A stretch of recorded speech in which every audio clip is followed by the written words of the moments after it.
ingin Jakarta ini menjadi pusat kebudayaan Nusantara dengan tuan rumah Betawi. Yang pertama, ini sisi budaya. Dan yang kedua juga perda pelestarian budaya Betawi ini harus segera diselesaikan, sehingga proteksi perlindungan terhadap budaya Betawi itu betul-betul real dan ada dan dipayungi oleh sebuah payung hukum. Yang ketiga, sanggar-sanggar seni budaya yang ada di kampung-kampung harus dihidupkan kembali dengan berbasis pada budaya Betawi. Yang keempat, mall, kemudian bangunan kantor harus diperbanyak ornamen-ornamen, aksen-aksen yang bernuansa Betawi. Kemudian yang kelima, PNS setiap hari Kamis harus pakai baju Betawi. PNS harus pakai baju Betawi. Itu akan dimulai dari PNS dulu. Kemudian nanti juga kantor-kantor, bank-bank, mal-mal semuanya harus pakai baju Betawi semuanya. Kemudian poin yang penting yang kedua adalah bagaimana merubah perilaku atau merubah budaya masyarakat menjadi sebuah budaya tertib, budaya yang santun, budaya bersih. Ini juga harus dikampanyekan besar-besaran di DKI ini.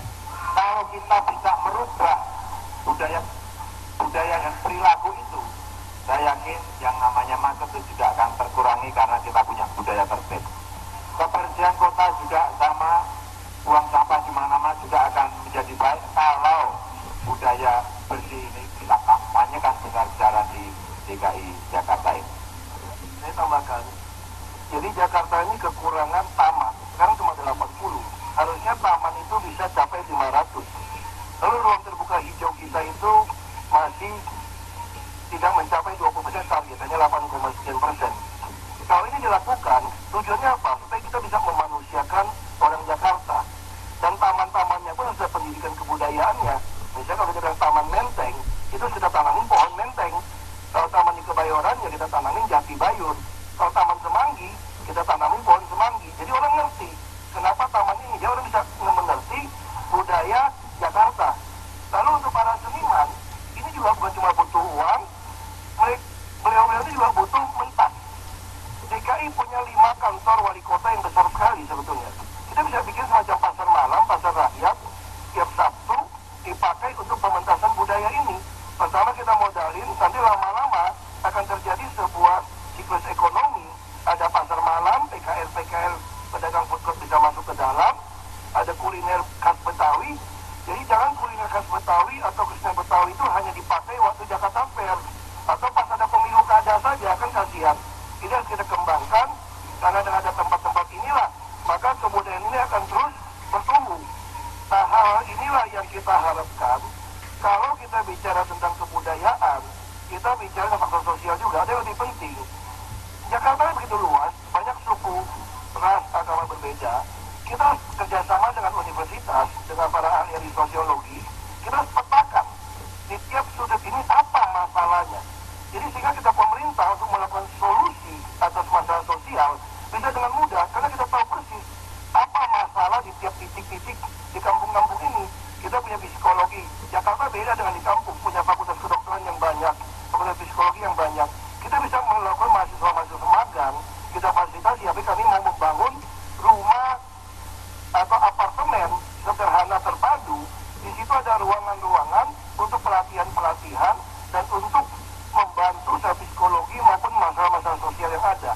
Nah, kami yakin dengan universitas yang hampir 300, maka kami Jakarta nanti akan bisa dipetakan dengan baik di setiap RW, di setiap RT, karena ada pepatah bilang tiap rumah tangga mempunyai kesusahan yang berbeda. Karena itu kami selalu memulai dalam kampanye memberikan kartu nama kami yang ada nomor handphone kami, supaya setiap keluarga bisa menyampaikan kepada kami, lalu kami cross check dengan universitas. Terima kasih. Terima kasih. Majelis Bapak Imam Prasojo.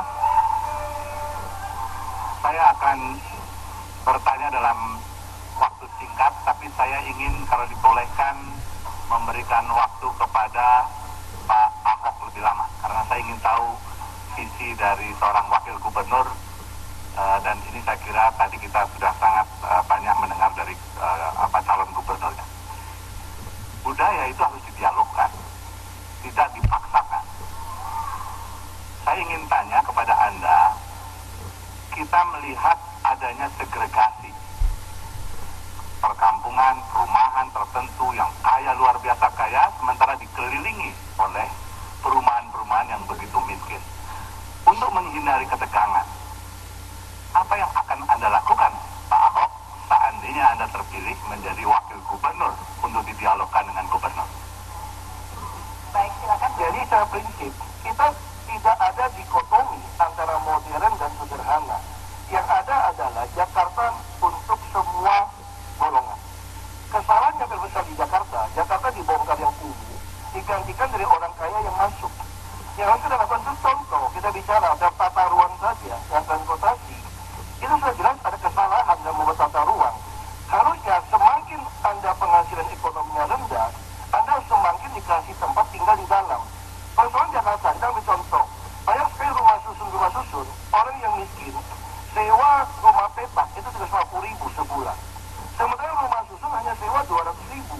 Jadi kenapa tidak bisa jalan? Karena harus ada bayar orangnya keluar. Tidak dibuat sistem. Nah, Pak Jokowi mempunyai satu kelebihan. Beliau selalu turun ke bawah, ke lapangan. Sehingga ada oknum-oknum di bawah kami, dengan nomor handphone kami. Tidak mungkin rumah susun yang dapat kalau dia tidak tinggal di situ, dia harus dikeluarkan. Coba kita lihat di Pejompongan misalnya, harus 80 juta. Jadi secara prinsip, semua orang yang ekonomi kurang baik justru ditempatkan di akses transportasi terdekat. Jadi bukan kemacetan itu bukan hanya berbicara tambah jalan, bukan. Kemacetan hanya bagian kecil dari transportasi. Kita berbicara bagaimana memindahkan orang dan barang secara nyaman dan manusiawi. Nah, itu yang akan kami lakukan kalau kami terpilih. Jadi tidak ada istilah membedakan orang kaya orang miskin. Tujuan kami jelas, Pak. Kami hanya berpikir bagaimana membuat penuh otak warga DKI, perut orang DKI, dan dompet orang DKI. Nanti dia bisa sekolah, kalau yang pintar kita kasih kuliah. Anggaran pendidikan di DKI itu lebih kurang hampir sama 2 kali anggaran kota Surabaya. Tapi kita temukan masih banyak orang ijazahnya ditahan, mau masuk sekolah putus sekolah. Saya punya 300 sampai 400 nama di DKI.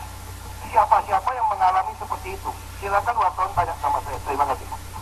Baik, terima kasih. Waktu sudah habis, Bapak Joko Widodo dan Pak Basuki, silakan. Baik.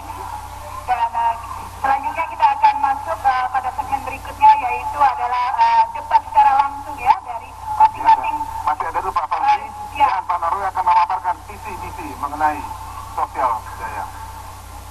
Silakan Bapak Fauzi Bowo dan Bapak Nahrawi Ramli.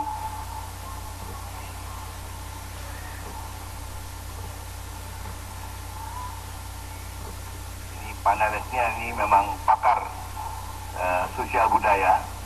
Jadi kita semua paham bahwa Jakarta ini adalah melting pot-nya seluruh budaya nasional. Mau cari orang dari Miangas pasti ada di sini.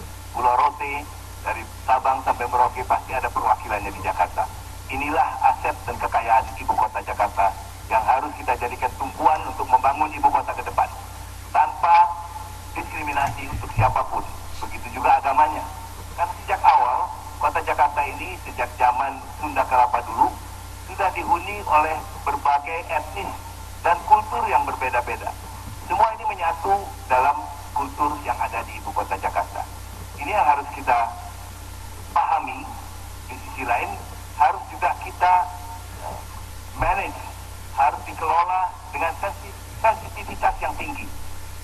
Saya gembira selama hampir 5 tahun ini tidak boleh dikatakan tidak ada konflik of interest yang menyebabkan kegiatan ibu kota Jakarta ini terhenti, dan tidak ada rasa fear factor, ya, kekhawatiran dari warga untuk beraktivitas.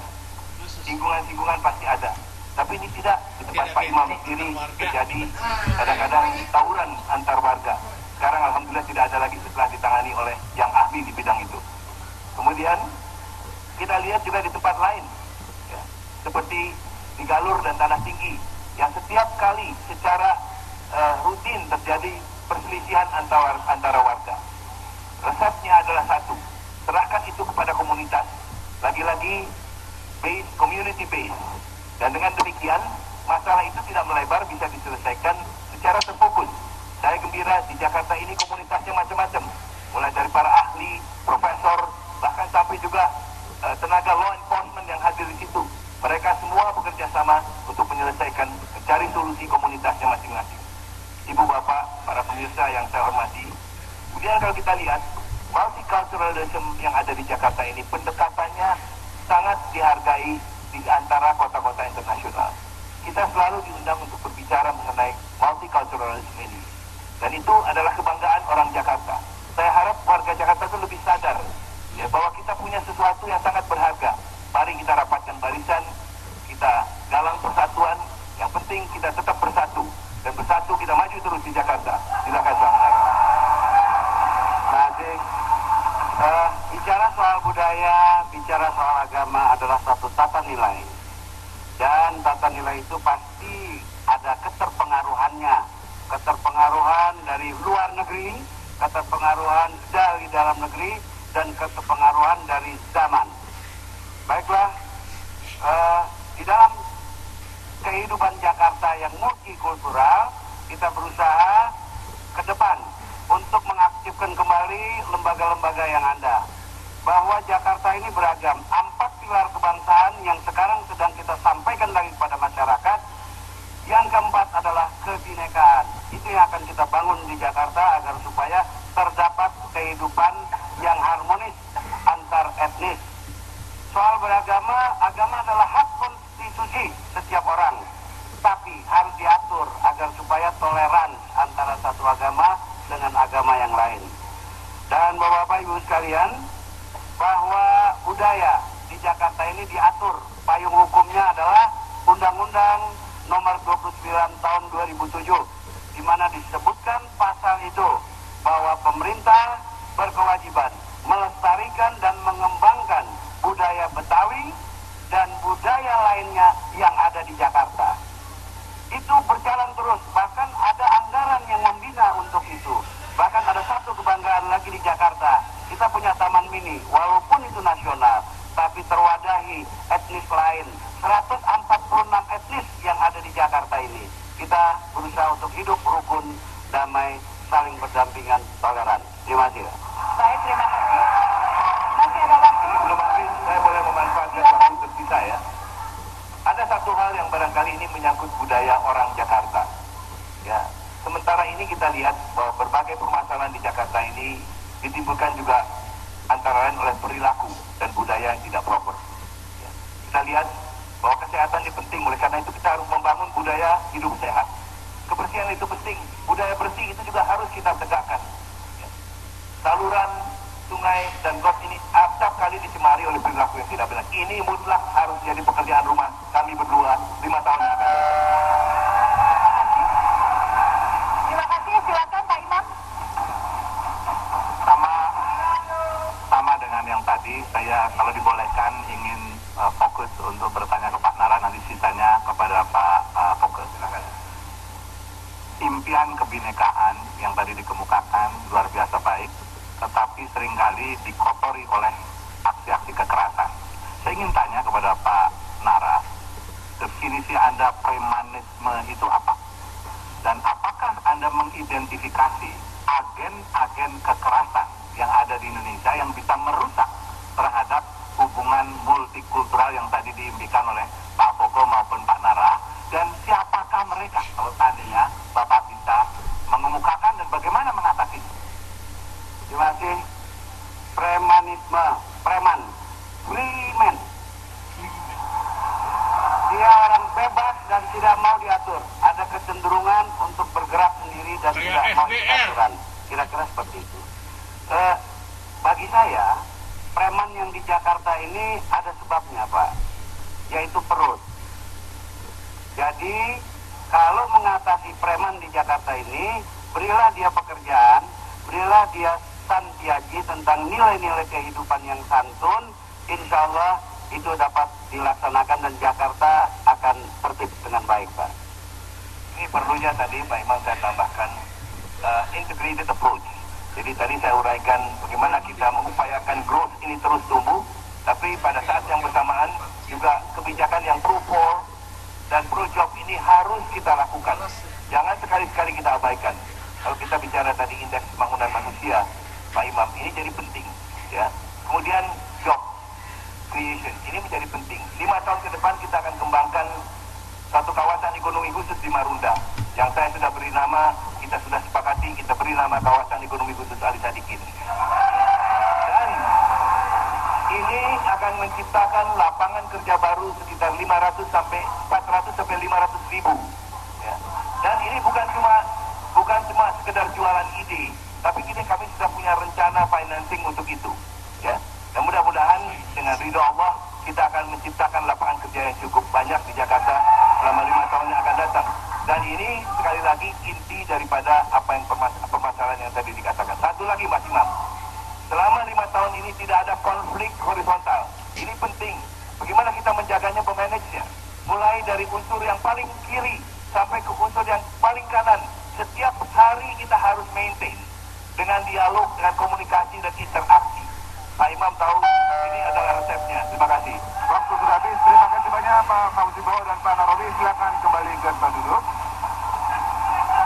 Ya, Alisa, itu tadi sudah kita ikuti penyampaian visi misi dari 4 tema ya, baik dari pasangan nomor urut 1 maupun 3, dan saat lagi masih ada lagi sesi berikutnya yaitu debat